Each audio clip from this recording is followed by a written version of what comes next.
Selanjutnya, apa yang perlu dipersiapkan sebelum pembelajaran daring?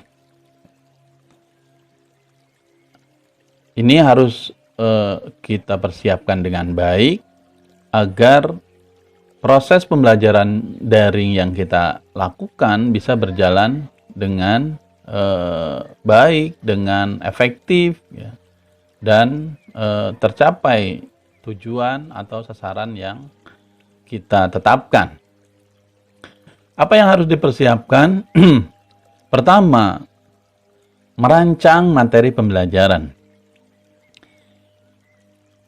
Kita atau guru harus merancang materi pembelajaran apa yang akan diberikan kepada anak-anak. Materi apa yang akan diberikan kepada anak-anak. Kemudian materi itu diberikan dalam bentuk penugasan atau tatap muka atau dalam bentuk yang lain. Ini harus ada atau harus dilakukan sebelum proses pembelajaran daring. Jadi guru-guru atau sekolah memfasilitasi guru-guru untuk merancang pemetaan materi pembelajaran. Karena tidak mungkin materi pembelajaran kita fullkan, ya, diberikan dalam tatap muka. Pasti ada materi-materi yang tidak sempat atau tidak cukup waktunya kalau diberikan dalam tatap muka seluruhnya. Maka harus dipilih dan dipilah materi-materi yang esensi. Karena proses pembelajaran daring ya rata-rata dari pagi sampai jam 12 ya selesai dengan ya mungkin jeda-jeda kegiatan-kegiatan yang lain. Itu yang pertama. Jadi persiapan yang harus dilakukan sebelum proses pembelajaran daring adalah merancang materi pembelajaran. Kemudian yang kedua, teman-teman sekalian, yang harus dilakukan sebelum sebagai persiapan kelas daring atau pembelajaran daring adalah merencanakan media atau sarana yang digunakan. Kita mau memakai media apa atau sarana apa? Apakah memakai Zoom meeting, ya, atau Google Classroom, atau Google Meet, ya, atau pakai Google Form, Google Doc, atau pakai WhatsApp, video call, ya, atau dalam bentuk yang lain. Nah ini harus dipersiapkan, ya, sehingga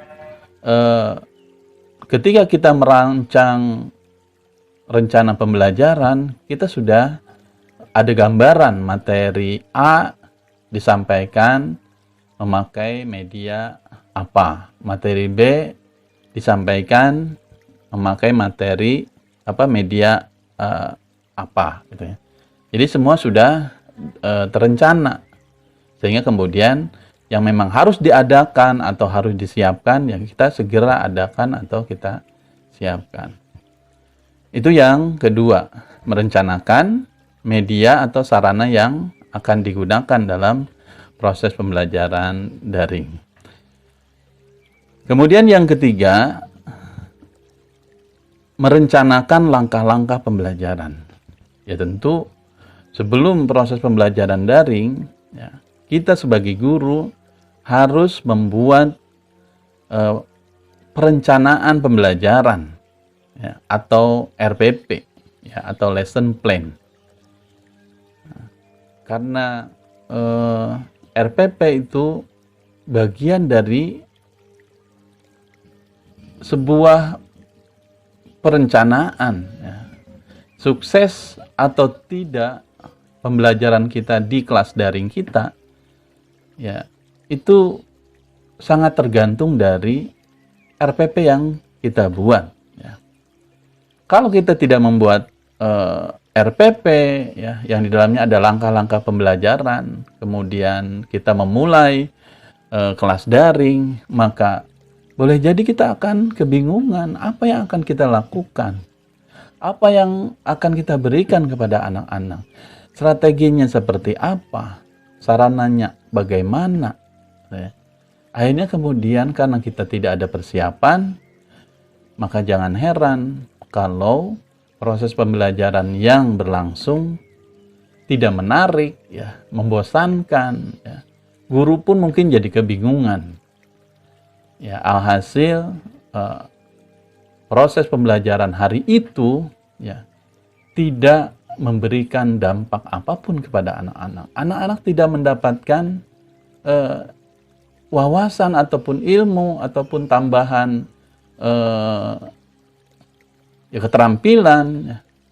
Mereka tidak belajar hari itu karena persiapan yang kita lakukan pun tidak maksimal, bahkan mungkin kita tidak melakukan persiapan. Oleh karena itu, yang ketiga ini penting ya, merencanakan langkah-langkah pembelajaran ya, atau skenarionya. Jadi kita sudah tahu skenario nanti ketika di kelas daring itu mau apa saja, di pembukaan mau ngapain gitu ya.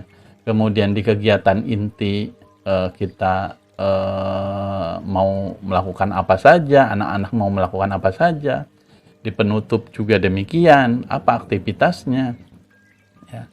Nah, itu dibuat di langkah-langkah pembelajaran dalam bentuk RPP ya.